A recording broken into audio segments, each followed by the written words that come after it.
Good morning, everyone. Thank you so much for joining us. Today is Friday, May 1st, and I appreciate you tuning in to The Doctor Is In.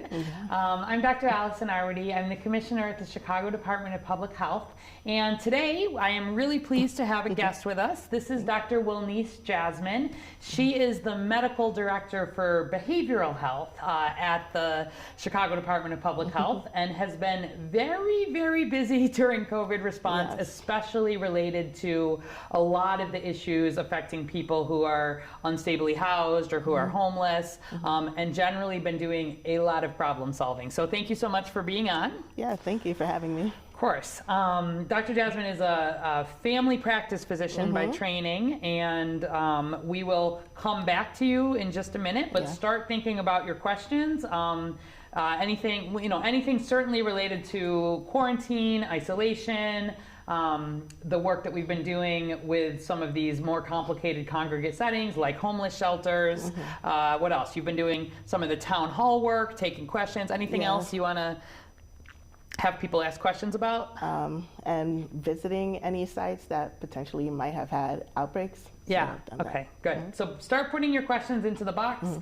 For her or for me, you can also send them in via Twitter with the hashtag AskDrArwady. So we will first just do a quick data update. Those of you who were with us yesterday know that we did a very robust data update yesterday. So you can, as always, go to chicago.gov/coronavirus. Right up at the top, there's a tab that says latest data and reports. And you can look at all kinds of data that gets updated every single day. We also have a separate piece where you can see everything about hospital capacity. And then we have a piece called the data portal, which is where you can go and explore questions that might not be in our formal reports. So I encourage you to do that. We are at 21,506 cases of COVID-19 here in Chicago and 932 deaths. That was an increase of 1,007 cases and 59 deaths since yesterday. Our 21,506 cases in Chicago are among 52,918 in Illinois, and our 932 deaths are among 2,355 in Illinois. The U.S. is well over 1 million cases. The world is well over 3 million cases. We've been reporting our testing averages as that's been increasing. Our average over the last 7 days here in Chicago is now up to 2,665 people being tested daily. So continuing to see improvement there. And our percent positivity, meaning what percentage of all the tests that are done are positive, is still right in the 29 to 30% range. So I encourage you to go online if you want to see more about all of the details of that data. Let's just take a quick look first at our overall graph here. This is our confirmed cumulative cases. So really adding up from March through the present, you can see that we are still on the upward trajectory, although that curve definitely is flattening, and we looked at some of that yesterday. And then just to remind people, let's pull up our favorite flattening the curve diagram. So just again, it's May 1st. This is the first day of the governor's extension of the stay-at-home, and maybe we'll talk about that for 1 second.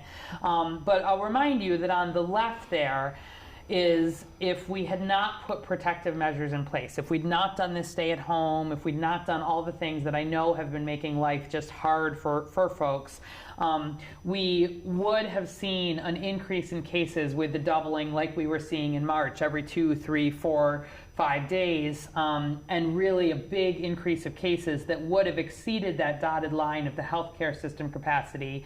And with that, you really lose the ability to provide the medical care that people are needed. And so because we've been successful in flattening the curve, we are on that darker blue flattening to the right. And you can see that when you do that, the peak actually pushes further to the right. The time pushes further out. And so that is part of why the success of flattening the curve has meant that we are still not quite peaked there. And that is why the stay-at-home order was extended by the governor. So maybe let's just quickly hit on some of the stay-at-home order questions first, because people may have them, and then we'll get into a conversation. So, all right. So, first of all, I've got a short list here. So, effective, today, the stay-at-home order is in place, has been extended, and it is currently extended until May 30. The city of Chicago, the state of Illinois will obviously be monitoring the situation every day in case there need to be adjustments to that, but that is what we currently have in place. A few of the changes that came in with the extension of the stay-at-home order. So there were some essential services that were added to the list. So animal grooming services as of today, greenhouses, garden centers, nurseries, all available to be open with the appropriate social distancing. You can look on the website if you want to see more about that. Still closed include the lakefront, including the adjacent trails, the green space, and the park facilities, so no change there. And closed in Chicago still are golf courses. Might be getting questions about the mask. I know I've already heard a few of these today. And so with the modified stay-at-home order, it's been made explicit that Chicago and Illinois residents and visitors over the age of 2 have to wear a face covering when they're in a public place where they can't maintain a 6-foot social distance. And so specifically in public indoor spaces like stores, the ask really is here that you need to have a face covering. And as we talked about when Alderman Sawyer was here earlier this week, the city has actually been working to partner with local vendors to procure 1 million cloth face masks that can be reusable, and about 250,000 of those will be going out to aldermen's offices to be able to distribute, and the other 750,000 through the race equity rapid response teams and others to really make sure to build onto the work that so many people in Chicago have already been doing to step up to make more of these cloth masks. So that is coming. There is information on our website about how you can make a cloth mask if you want to try to do that at home. And let's see, the last question I've got here, fishing and boating. So fishing and boating is not permitted in Chicago through May, but individuals can access their boat to be able to do maintenance or de-winterize it consistent with the guidance of the Chicago Park District. So there's more online if people have questions about any of that, but just wanted to highlight with the extension just some of the things that are different. Okay, so let's talk. I know you well. We work together all the time. But tell folks who don't know just a little bit about, at baseline, what some of your work is as the medical director for behavioral health at the Chicago Department of Public Health. And then, as for so many of us, work has really changed pretty dramatically with COVID-19. So a little bit about what you've been doing in that context. Yeah, sure. A little bit about myself. I specialize in family medicine as well as preventive medicine. That specialty is family medicine covers the whole lifespan from, they like to say, birth to tomb, and could implement a lot of preventive measures also there to treat people who are acutely ill, and a lot of it is screening to make sure that certain chronic conditions don't develop, or when they do, that they're managed well. With preventive medicine, we take care of whole communities or a specific population, so the patient is not one individual person, but groups of people. Yeah, that preventive medicine is like the thinking of public health in a lot of ways. So. Yes. And then working in the Bureau of Behavioral Health, there are 3 main divisions. So the first one is violence prevention. So there's a lot of work that the health department has taken part in trying to address the issue of violence here in Chicago. We know that we try to use a trauma-informed approach, realizing that someone's past experiences really does impact how they react to the world. And so being informed of that really does help try to instill, coping mechanisms and different ways to de-escalate situations as they arise. Another division is substance use. And so right now, the big project with that is that we were awarded a grant from the CDC to work with for opioids, to address the opioid crisis here in Chicago. And a lot of it is, we're a data-driven health department, so we're working to establish linkages with other areas, like monitoring how prescriptions are written, working with the health system here, also with Cook County, working with the police department to see if people can be diverted as opposed to arrested or deflected, so they can be linked to treatment. So that's another area. And then the third would be for mental health. And so I'm not sure, well, I'm sure everyone knows, we have 5 mental health clinics here. We support the services, and it's been instrumental, especially during this COVID response. We are still open. We're providing telehealth services to not only our patients, but we're available to everyone across the city. Great. Wonderful. So with COVID coming in, as has been true for almost everybody working at the health department, we've had to take our regular work portfolio and try to keep the most essential pieces going while we really work on this huge response. So tell folks a little bit about, you know, the really important leadership roles you've been playing in that. Yes, so I've been working mainly with the quarantine and isolation facilities. So for people who are not able to isolate at home, or if they are homeless or unstably housed, if they're experiencing homelessness, we know that shelters, they typically room multiple people in one area, so that's not very conducive to isolation. And so we have these isolation facilities available so that they can complete their isolation period if they're diagnosed with COVID-19. So how I was drawn in, so a lot of my regular work in substance use, I'm out meeting a lot of the providers in the community. And so one particular provider, Dr. Tom Huggett, he actually sent me an email saying that he's very involved in providing treatment to people experiencing homelessness. And then he noticed that he pointed out that there was this need for isolation. And if I can connect them to the person in the health department who was already working on this. So, that's how it starts. You answer an email and then you get pulled right in. But it's been really good.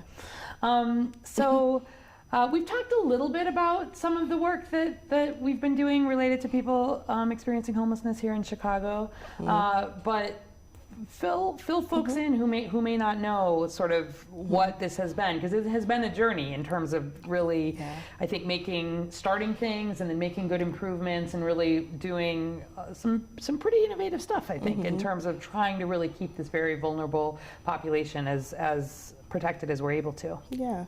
So when you're completing your isolation period, it's not as simple as finding a room and then placing someone in there and then counting down the time until the time runs out that their isolation period is completed. Especially for people experiencing homelessness, we know that they're vulnerable because they tend to have other comorbidities, whether it's chronic physical conditions. Oftentimes, too, is also some mental health conditions. And we want to make sure that we are able to provide that kind of support. And so with our public health department, we don't have a healthcare system that we control directly. So what we do is ask for the healthcare systems in the city to partner with them, so that, yes, we know there's a need, and so we try to match those who could provide the service to meet that need. And so the main area, or the main isolation facility that many of the people who are experiencing homelessness that they qualify for, they're receiving medical care as well as supportive services for behavioral health. Sometimes there's also what we call dual diagnosis. So if someone's having a mental health condition also superimposed with a substance use disorder. So it's a very tricky time. And so we want to make sure that we're providing all the help that we can. So give me an example. Like, tell me about a client maybe, or a situation where you or your team had to do a little bit of problem solving around these situations. I know in the early days when the supportive isolation housing was available, we know that because with isolation, you're not really supposed to be going in and out of a building. You're Right. supposed to basically stay in one area, try to meet your needs, bring all your needs and any services you need to you. But oftentimes that's very hard to cope with when you're used to being the person who determines where you go all the time. And so at nighttime, there were times where we've had people who want to leave for whatever reason. It could be they want to go to the grocery store, or they want to go visit their family. And so we had to find ways to not only explain why isolation is important, but also just talk them down, and then knowing that they're doing not only a service for themselves, but for the whole city if they really do stay in isolation. So Yeah. Does it work? it's very hard. It's not 100%. Yeah, absolutely. All right, good. Let's start to see here. I've got some questions coming in. Okay, some questions about isolation and quarantine. That's good. So Joyce Madison from Facebook. My sister is in quarantine because she and others were in contact with someone who has the coronavirus. Should they be tested? So why don't you start and I'll chime in? Sure.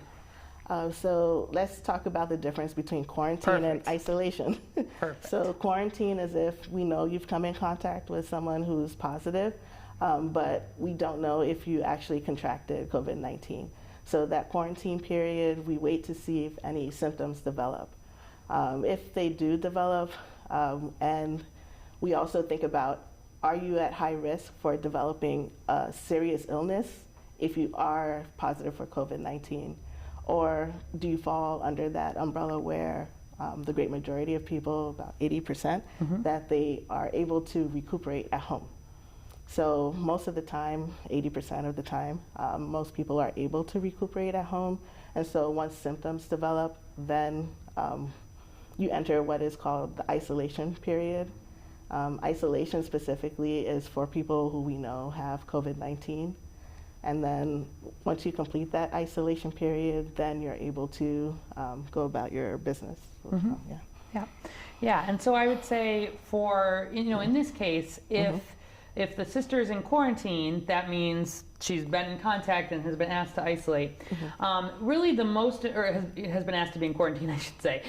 The most important thing really is to not be potentially infecting others, right? And so, for example, we'll ask people to, even if they're an essential worker, stay home if they are in the quarantine period.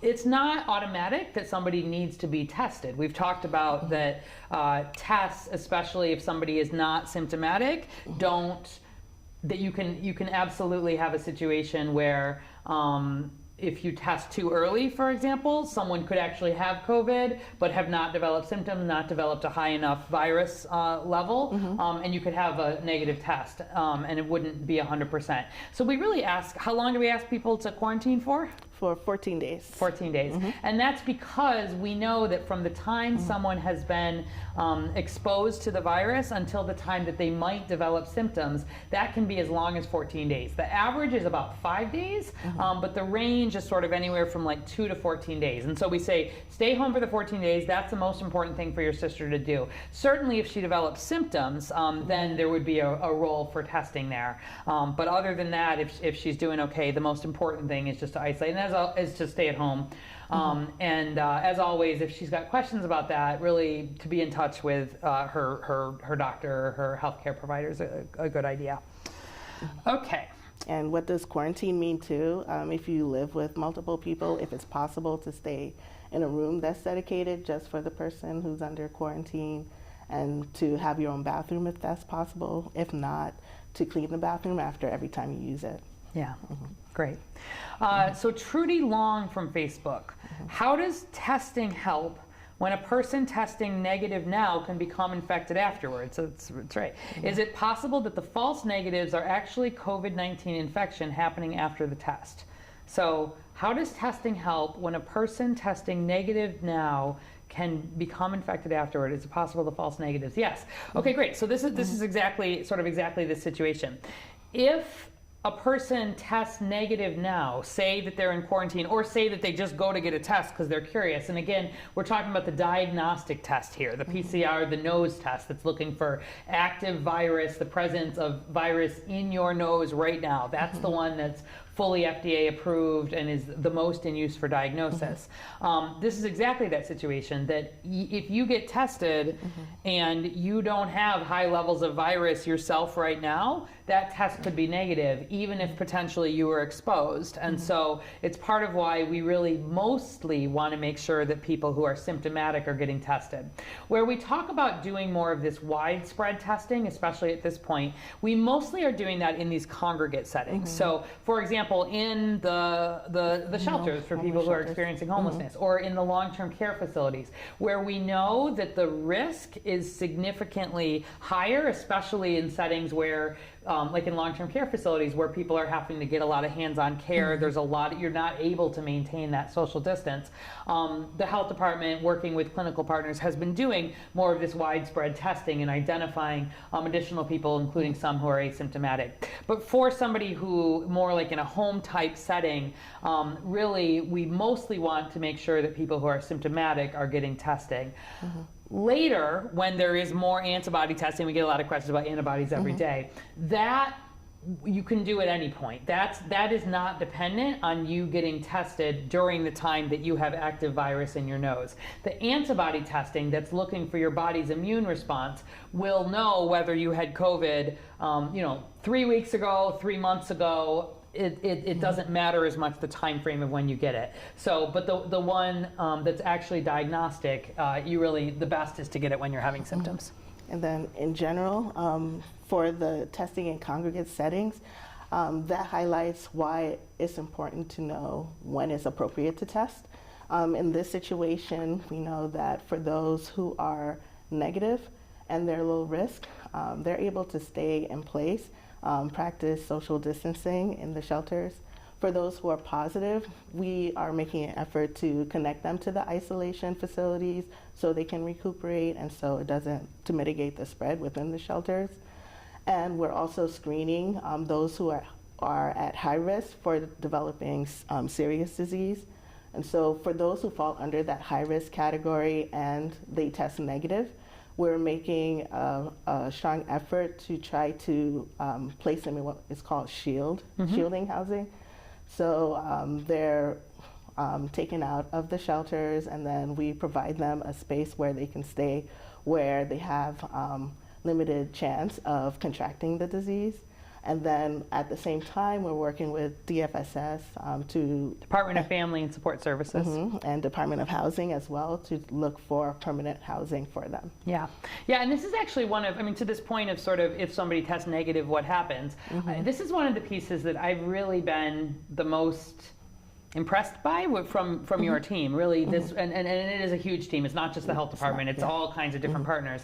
But really, this work to say, when someone is negative, but they're in that really high risk category, we're not going to wait for them to be positive. Like, let's actually move now to move somebody into a safer setting. And that's hard to do. And I think, often the first priority is what do you do with the people who are positive and how are we going to isolate them? But there's been some really nice work for this shielding, really in a long-term way to recognize that people who are older with the underlying conditions, we have to extra protect them. They sort of have another level of vulnerability. So, yeah.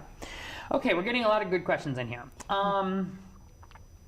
Ben Palmore from Twitter says, is our increase due to increased testing or actual new cases? And he says, you've made me confident that we've got this. So good. I'm glad we're making you confident that we've got this.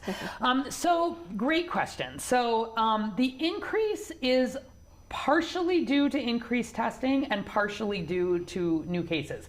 Let me remind you that the testing is actually finding new cases. So it's not like there's a difference between testing and new cases, but some of that curve flattening is due to the fact that we are seeing so much more testing happening, right? Where we're doubling. I think we showed you yesterday, or I can't remember if we showed it here, but we have seen in every single zip code in Chicago, just over the last 2 weeks, every zip code has had testing go up at least 50%.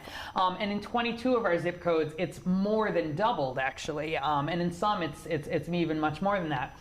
And so as we start to detect more cases, that absolutely does increase the number of cases that we see. And that slows our flattening a little bit. But remember that underneath that overall case curve, we also are following our hospitalization curve. We're following our ICU curves, we're following our death curves, because testing is much more robust in those settings. We've been testing, anybody who was sick enough to need to be in the hospital for COVID, for almost as long as we've been doing this. And certainly if there are people who die potentially related to COVID. And so the fact that we're seeing that same curve flattening, not just in the overall cases, but in those underlying. So our deaths, for example, have gone from doubling every 3 days to doubling every 16 days. Our cases overall are at that doubling every 15 days. We've seen those hospitalizations similarly flatten. So we know that progress is not just an increase in testing, and our increase in testing is going up actually much faster than our case rate is. So that's good. That's what we actually want to see. And the percent positivity will continue to fall as we grow that testing rate. So we absolutely, it's not just that we're testing more, we are making progress here. And if we need to correct some of the measurements for that increased testing, we'll do it. You want to add anything to that? Just my condolences for all the people who have lost their family or friends. It's always good to try to stay in contact. I know it's hard to do now that we're being encouraged to stay at home, shelter in place as much as possible, but there are other ways to reach out to your friends and family and try calling them or using the internet like you're on today. If you also need help or someone to talk to, an ear to hear about what you're going through, how you're coping, if you need someone to grieve with, there are many resources available that you can find on the website. And also the state also has a Calm for Calm text line. If you text the word TALK to 552020, it'll link you to an emotional support line. Okay, great. You want to just give that one more time in case people didn't hear it? So text the word TALK, T-A-L-K, to 552020. Also, you can also text the word hablar to the same number, 552020. Okay, great. CRTALT feet, Kurtal feet, from Twitter is asking, in a COVID-19 social distancing world, what is proper elevator protocol? People can wash or disinfect hands after pushing an elevator button, but what about the aerosolization risk in an elevator? Okay, good question. So first, certainly, as you know, you can wash and disinfect hands, and you should. If you've been out touching elevator buttons, you want to wash your hands before you touch your eyes, your nose, your mouth. Related to the aerosolization risk in an elevator, so certainly, that is a smaller enclosed space. I think we've talked on here before, one good thing to do would be to not get into a crowded elevator first, where you're not able to kind of really be trying to keep that social distancing. If you're in a smaller elevator, like if you live in a high rise or even at work, and there are multiple people waiting, maybe try to just go in the elevator with people that you already live with. You can certainly be wearing that face covering in an elevator. That's more about your germs not getting out than other germs not coming in. And then I think, if you're only going a flight or two and you're able to walk, taking the stairs is good energy. It's good for your heart and lungs anyway, and it's a way to leave the elevator for people who may need it to be able to get up and down, and have fewer people needing to be in that in one space. Again, sort of leading to social distancing. So that's what I would say broadly about that. You want to add anything there? Yeah, just to make sure that if you're entering an elevator, that you are wearing a facial covering in case you do cough. But if no one's coughing, you just remember what close contact means. You have to be within 6 feet for 10 minutes. An elevator ride is very short. Yeah, we didn't check our social distancing, so we're good. We're good. At least our 6 feet. Good. Schwa Here and Now from Facebook. Do we know how long it will take for remdesivir to be available? And is there a drug regimen that is being developed currently with remdesivir? So I have thoughts on that, but do you want to start? Well, I know for matching people into the isolation housing in the early days, I was looking at reviewing a lot of charts. And even though it's not widely available, early in the days, there were some who were asking for compassionate use. Yep. So it is available. Tell people what compassionate use means. So even though it's not FDA approved and is currently being studied, a drug can be made available to treat a condition that it isn't, that we don't have quite enough evidence to say that it does treat that condition. That's right, yeah.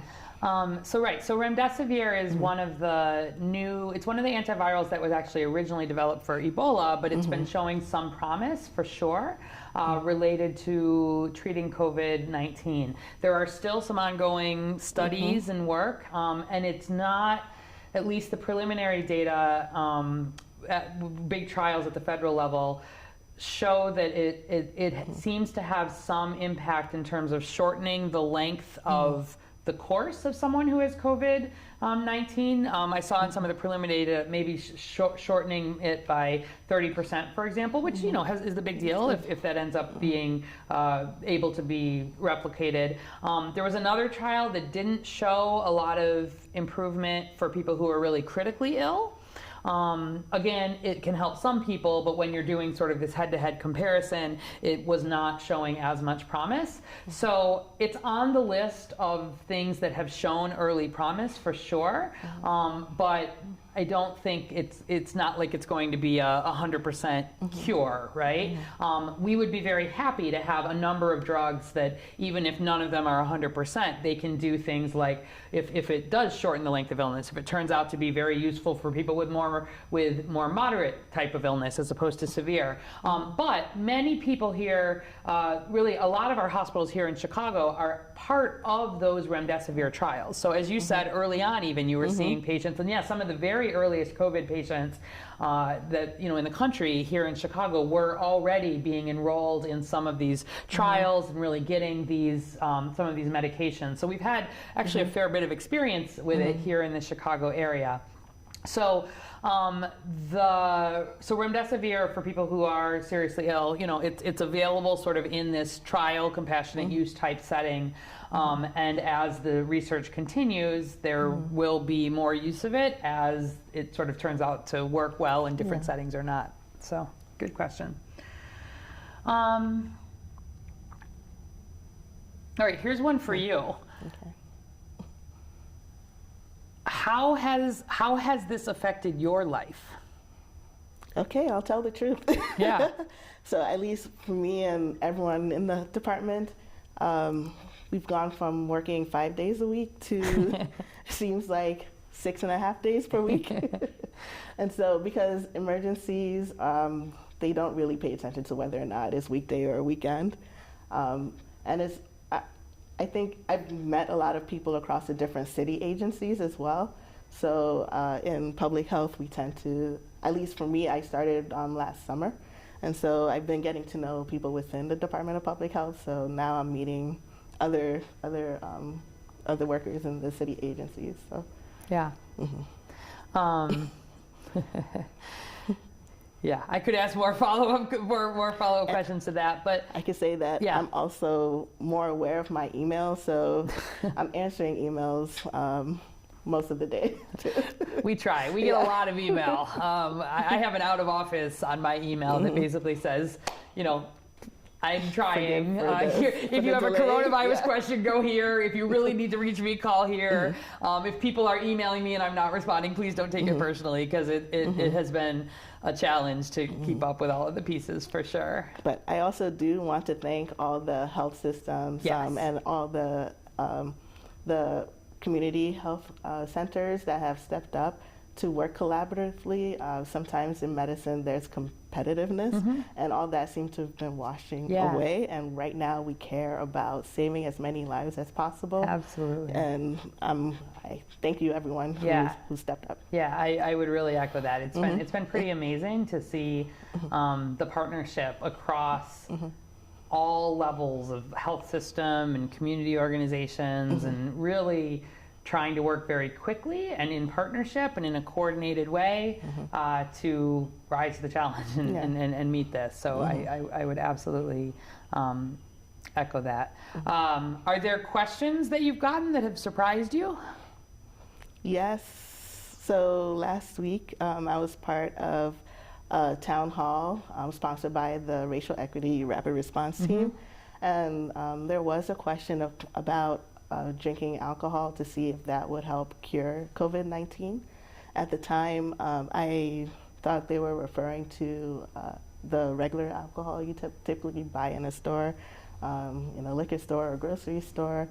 But afterwards, I heard remarks were made earlier in the day that led me to believe that maybe the person meant they were thinking about rubbing alcohol.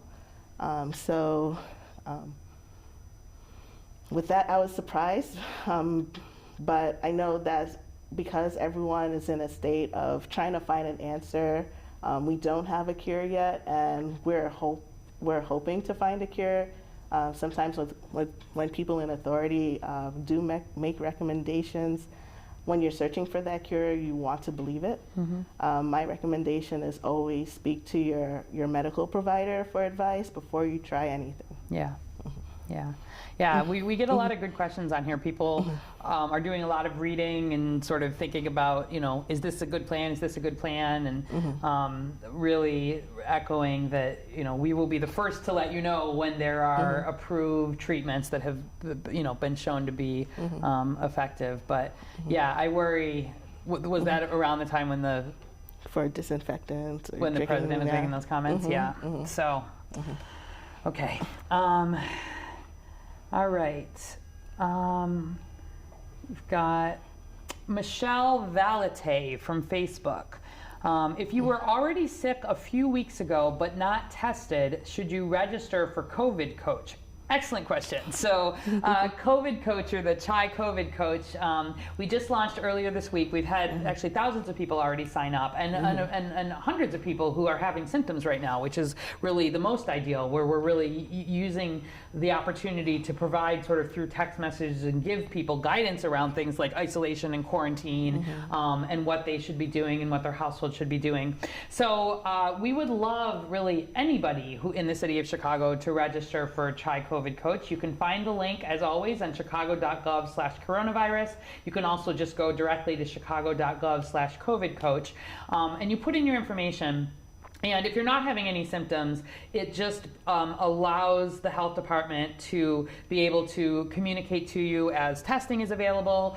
In this particular question where you're saying you were sick a few weeks ago but not tested, should you register? That's actually exactly the setting where you might be a good candidate for antibody testing when that is later available. And so what we want to be able to do is say, even within COVID Coach, you can say, I don't have symptoms now, but I had symptoms back on, March 2 through March 7, and I'm better now. We won't bother you with sending you the daily text every day, but it's a way to sort of get a sense of when people are having symptoms, provide some of that support in the moment, and then behind the scenes we can actually link it to testing. So we can send you information about when there's antibody testing available, link it to records, and then we're going to use it as a pre-registration for the vaccine platform as well. So it's new technology for us. We're working on it every day. I was just talking to the team yesterday. They've been working to make sure there's additional languages and some of the accessibility issues are really totally sorted out there,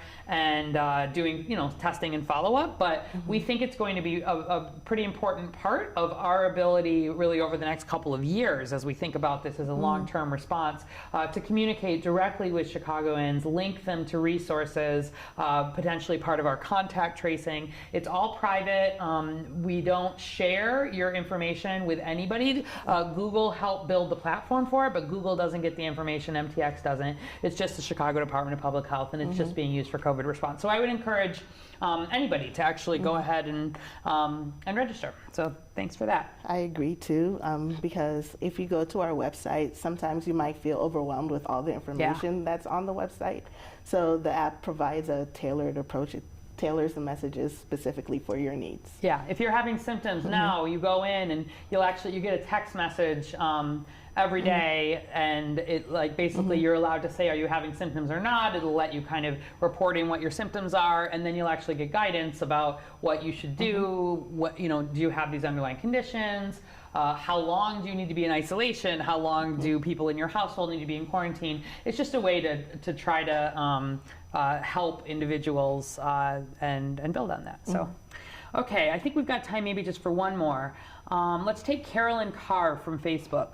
How does the virus affect your eyes? Can the virus lie dormant in your system, and can the virus enter through your ears? Okay, good questions. Do you want to start and I'll chime in? The eye question just reminds me of, I guess that might be related to Zika. I heard about that, but I'm not sure for COVID-19. Yeah, sure. So 3 different questions in there. So the main way, of course, that the virus gets in and starts replicating is through your respiratory tract. So that's why, especially having your nose and your mouth covered, and that's why having the mask covering that is where we think about protecting health workers, et cetera. That's the most important piece, and where we think about the spread and you limiting the spread in case you are asymptomatic and have COVID. Again, covering the nose and mouth is the most important.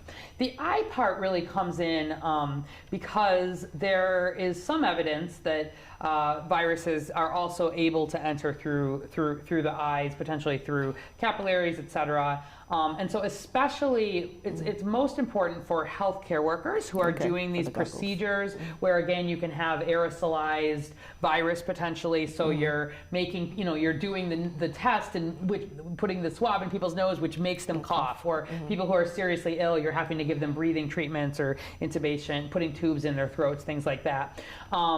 Really protecting the eyes is also part of generally helping protect especially healthcare workers, because there's some potential for it to sort of get into the conjunctiva and in a theoretical way at least be impacted. There's been some additional research that eyes are less of a concern broadly than the nose mouth, which we had a sense of already. But for example, I saw a study in one of the ophthalmology journals that they had looked at a whole series of patients who had COVID-19 like at the time that they were testing them, and they actually were looking to see, could you identify virus in the nose, the mouth, and in the eyes, like in the tears from the eyes.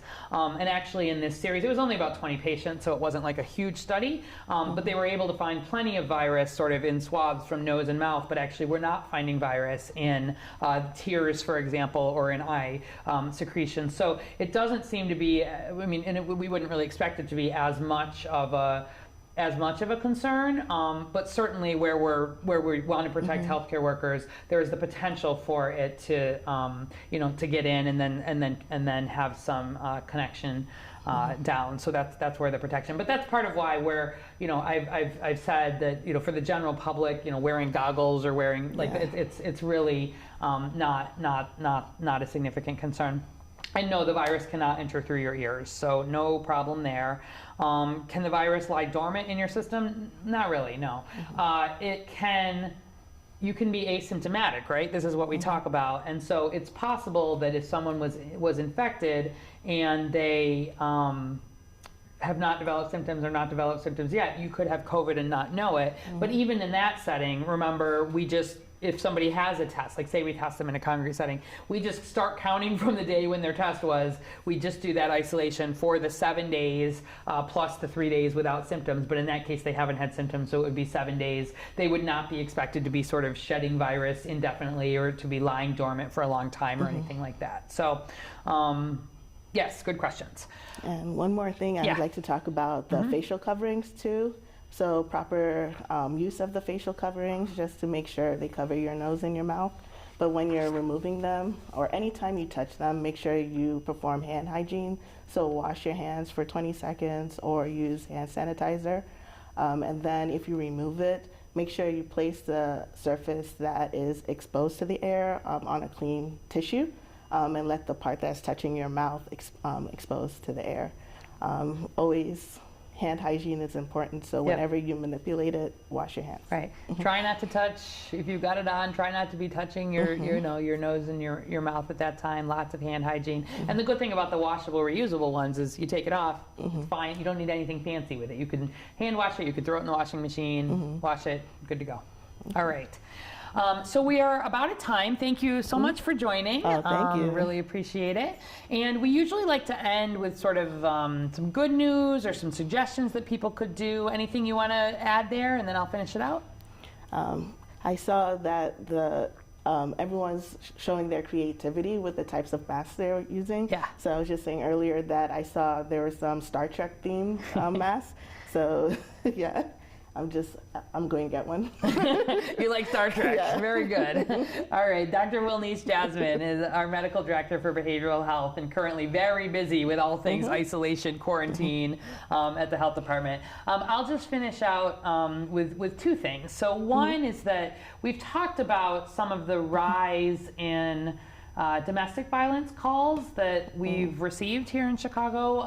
When Lisa Morrison Butler from the Department of Family and Support Services was on, she was saying that they had a day that was the most calls that they'd ever gotten to that hotline here in Chicago. And we've talked about the city did some partnership with Lyft and Uber to make sure that if people are needing to get out of a situation safely, transportation isn't a barrier.